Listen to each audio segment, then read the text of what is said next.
this is magic. This is the beauty of theater. I get to really get creative. The performers send me the music on Monday. Tuesday, I'm in the venue pulling content. It's kind of like, well, it's probably a good one to take and run with,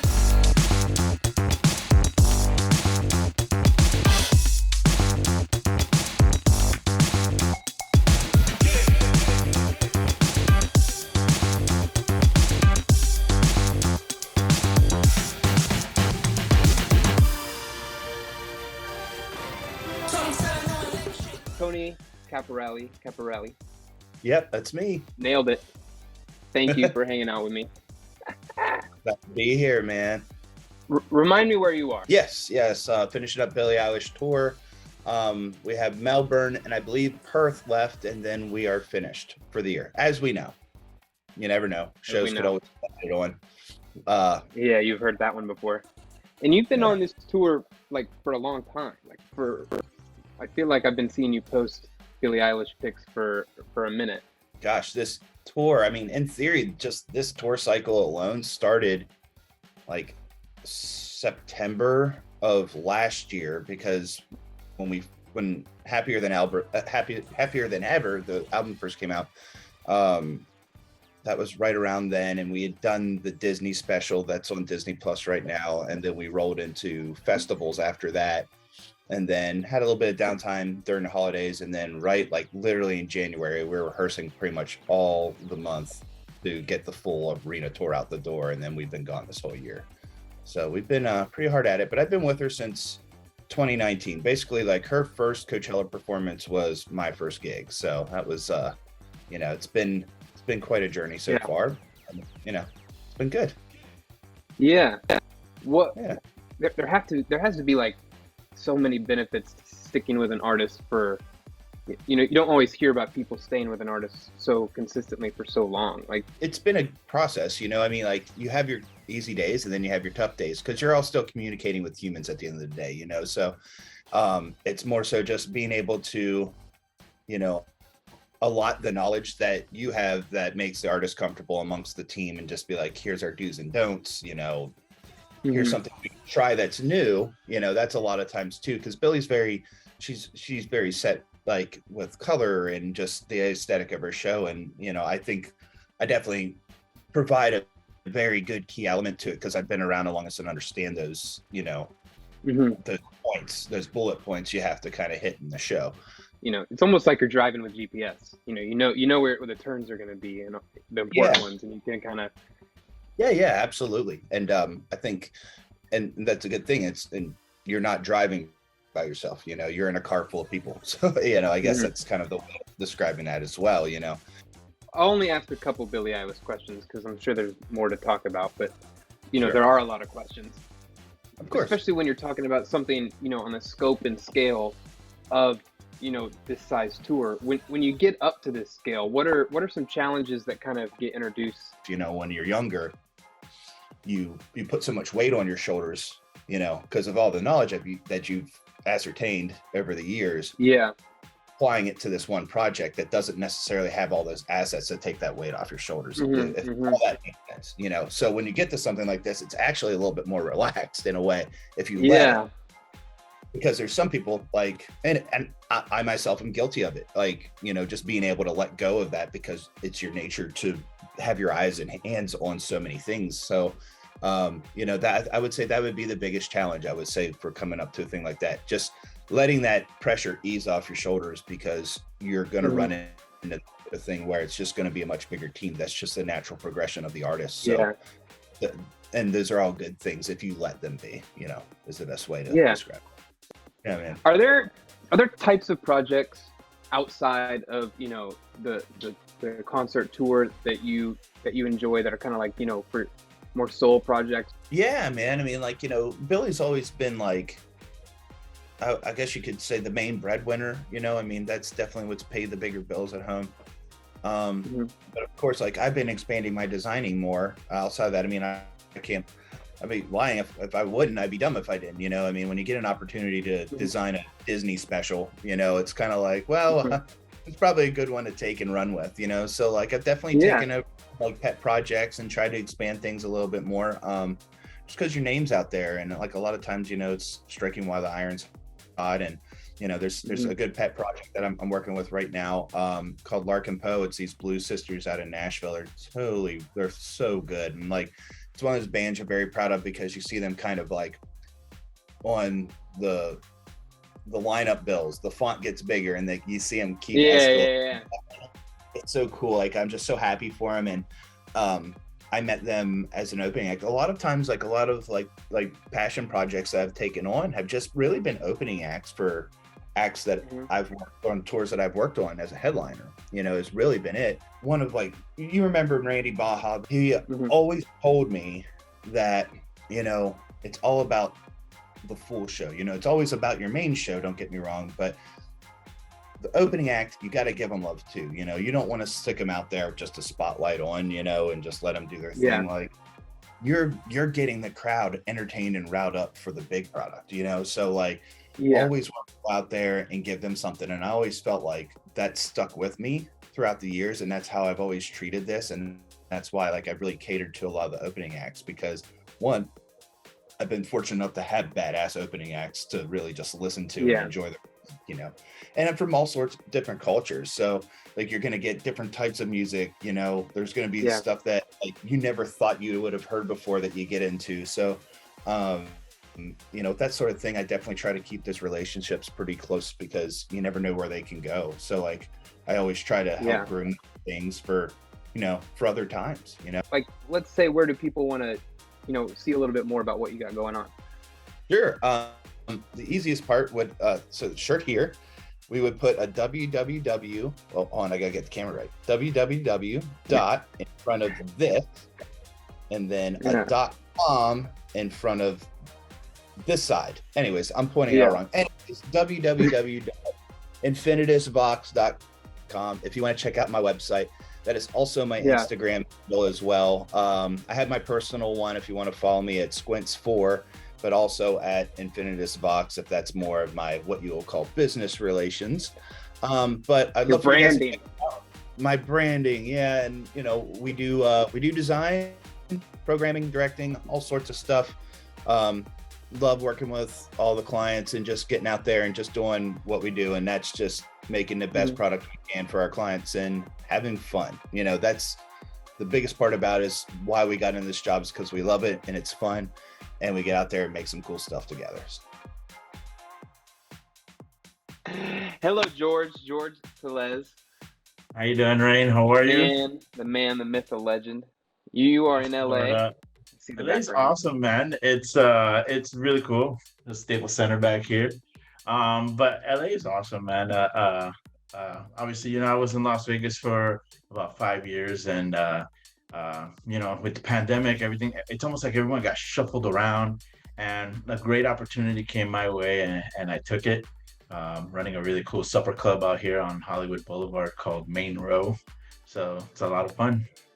Tell me more about Mainro, because I've seen the write-ups, and I know that it's this melting pot of dinner and theater and discoteca. Yeah, so basically Mainro is open from like 6:30 to about 2 in the morning. So from our shows start at 7:30, and it's nonstop shows. We do about 9 shows throughout the night, and it's basically musicians, singers, choreographed shows, and aerialists. So we do one set at the beginning of the night for the first seating, and then we do another set for the second seating, and then around 10:30 we turn it into the supper club, the nightclub. The tables, the dinner tables come off. They're on hydraulics, so they turn into cocktail tables. It's really, really sophisticated. That's slick. That's really slick. Yeah, exactly. Because you have those big dining tables, but they take them off like a donut, and then you have the center base, and it drops down on a hydraulic, and there's your cocktail table. That's amazing.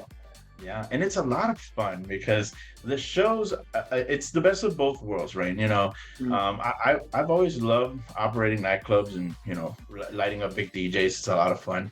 But here I got the opportunity to come up with like great shows. And I used to do that in Miami a lot. at my former club, Mansion. We had a huge stage there, and we used to do a lot of shows there. And when I went to Vegas, Vegas was more about the DJs, the lighting, the rig, the video. But here I get to really get creative. The performers send me the music on Monday. I listen to it. Tuesday, I'm in the venue pulling content.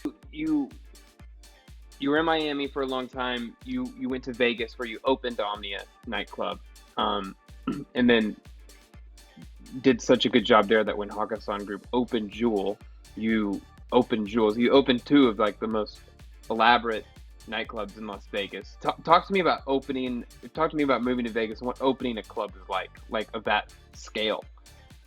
First of all, it was a big step leaving Miami because, Miami Beach, I just knew everybody. I knew all the club owners, all the DJs, the LDs, the BJs, so it was really, really a tough decision. But Scott Chmielewski was the one who brought me in, and he showed me the plans to that venue Omnia, and I was blown away. And I remember saying, so where in Miami is this? And he was like, oh no, this is not in Miami. This is in Las Vegas. And that really took me back. And I was really honored. I like I said, when I get to a job, I really give it everything I got. Or it's my nature. I become passionate. I feel like it's mine, so I treat it and respect it like it's mine. So when I got to Omnia, that thing was just breathtaking. So it was an honor to say, hey, that's mine. And I worked hard, man, and they saw it, so they awarded me with their new venue. And that was fun building. I was also working on new consoles, the Abolite. And meeting great people at the same time, like some of the real top dogs in the business. When I was brought in, so this is, for context to people watching, you were on the precipice of going from Omnia to Open Jewel, and I was hired to replace you at Omnia and, fill your shoes. And so I got to work really closely with you for several months while you kind of passed on the Heart Lounge, off to me, which was your baby. And we got along really well. We were figuring out this console together. You know what I mean? I got to learn how you worked.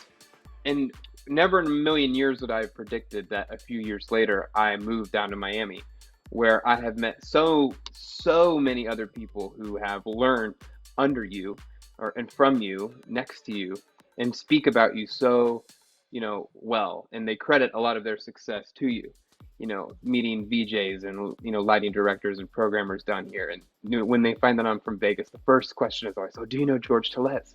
Do you know Jorge Tellez? And then they have a story about a time where, you instilled some nugget of wisdom in them, or, expected them to, perform at a higher level than they were. And it, obviously that made an impression on them to be a better person. There's a lot of young people that'll be watching this video. And what are some identifiable characteristics that when you're, working with someone new or bringing somebody up, that you're like, oh, this person's going to be, they're going to be okay? I think it has to do with character, man. Like I said, I've met a lot of people through my years in Miami and Las Vegas, and some people don't cut it. They don't have it, or they just the hours are too late, or it just But it really is. It goes down to character. Like one great thing I love doing is finding these talented people, and then you just pull it out of them. You have to be a little stern, you have to be a little tough, but also at the same time you got to let them grow and let them be creative, give them a little direction, but let them blossom on their own. But also I feel what I did was I always dangled the carrot in front of these kids that say, I always say, hey, one day you could be running your own club. I'm not going to be your boss, like you can if you give it everything you got every night, and you have passion in your trade, you will be successful. And the good thing about it is, like, in our trade, good talent is recognized. George, thanks for hanging out with me. Always Yeah, a man. pleasure. Hope to visit you in LA soon. All right, brother. Take care, man. We're here with Miss Cat Wilson. How are you? How are you? Doing well. Living the dream. Of course. So tell me a little bit about what you're doing. I'm here in Pittsburgh. I currently work as assistant professor of lighting design at Point Park University. And I'm also still a working freelance lighting designer and sometimes projection designer, depending on if I want to advertise that or not. So I get to work with a lot of up-and-coming, wonderful students who are exploring lighting design. Have you always been drawn to education? Because since I've known you, you've kind of always been in an educational role of some sort. Yeah, I've actually started teaching when I was 12. I taught a summer camp, not in lighting. I didn't know lighting was a thing at that point. But I started teaching windsurfing when I was 12 years old and just loved teaching. And so everything I've done in life, I somehow end up mentoring folks or, hanging out with the people who are new so they can kind of come under the wing and learn some things. And what do you think draws you to, teaching lighting design? We often get a lot of students who love theater. It's been fun. It's, the gear is fun to play with, or they like the idea of costume design. They like the idea of scenic, and they have to take the lighting class. And when I get to work with folks who've never actually considered that light is a tool, watching them realize that it is the field on stage that literally touches everything. You get to alter scenery. You make the forest look scary. You make it look happy. You make it look however you're supposed to feel about it at that moment. Completely within seconds, you can completely convert what's on stage to a whole nother feeling. You can make a costume look like this beautiful red dress or a giant pile of brown on stage, just with a simple color shift. You can, through timing, you can make sound feel completely like it belongs or like it's 100% out of place, just if your timing matches. So you have this power and responsibility to interact with everybody else, to tell the story, and not only convey your story, the show's story, but also help out all the other fields convey their designs to the utmost. And when you watch students, whether they're interested in lighting or not, that realization, and then you actually get to see it, and you talk about color theory, and look what this fabric does, bump up the blue, and oh, look, it pops. And watching those light bulb moments of this is magic. Mm-hmm. This is the beauty of theater. It's really cool to watch that moment. Watching the rekindling of that appreciation. Mm-hmm. It's the best. Well, you once you have that light bulb moment, you can't ever unsee things through that lens again. You know what I mean? So you've almost ruined somebody for life. Cat Wilson, life ruiner. You will always look up when you walk in a theater. Exactly, and think of me, suckers.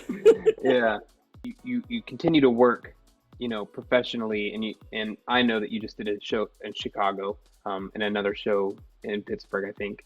And but you're teaching at the same time that you're working. How do you think that affects your design work? In a positive way, I'm sure, but how do you think the two work together? I think the two have to work together. I can't imagine working separately. I firmly believe that I'm not a teacher, I'm a teaching artist. And so it goes hand in hand, where if I am teaching this live, always changing, always progressing world, I have to be part of that world.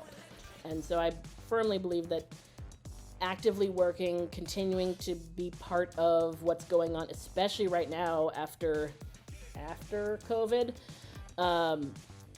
the industry is changing so quickly and so drastically. Not just, technology continues to change, great, but how people are approaching tech, who's telling what story? Whose voices are we hearing? What is being part of that community like? And I can't continue to teach my students about the industry if I'm not part of it. I feel like most of your work that you do professionally is more artistically substantial. Like I consider you to be more a sophisticated designer in our world, because the stuff that you do has substance. You know what I mean? You can chew on it and you can break it down, and there's just more to it. I love working on the story-based lighting design. So regional theater, dance, things that communicate a story. And this is something I work with my students a lot on, is, that color purple is really, really fun, but is it conveying the message that this story needs to convey? Industry is still exploding, and it's the same skills and technology and skill set. And I wonder how colleges can reach out and take it, and how do colleges kind of extend some sort of learning initiative to those folks who, you know what I mean? Like maybe they don't necessarily aren't thinking theatrical. How do you encourage the wide skill set so you can pursue anything? Yeah.